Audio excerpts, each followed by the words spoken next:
Welcome to my first video. In this tutorial, I will show you how to install Clockwork Mod Recovery to your Alcatel 5028. First, you need to download SP Flash tool and the scatter file and also the Clockwork Mod image recovery.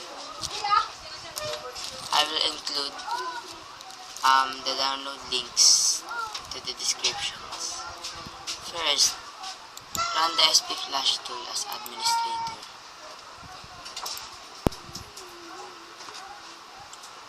And then, open the scatter file here.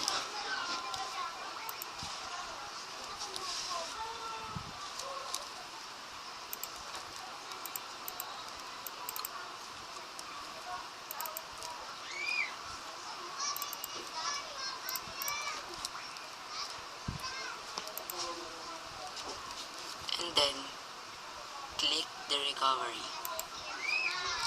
and then choose the file that you downloaded, which is the Clockwork Mod Recovery.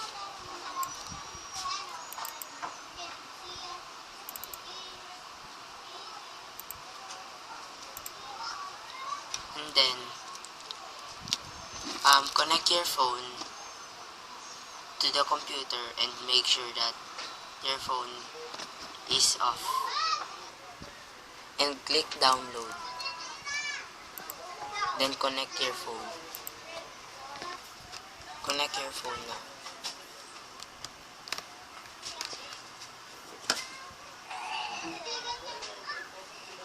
Wait for the installation to complete.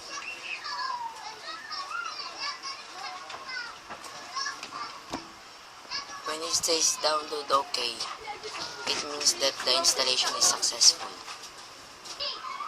Now let's go to our newly installed recovery.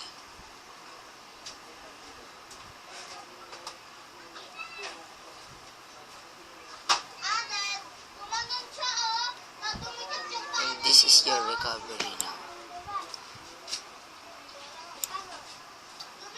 Thank you for watching.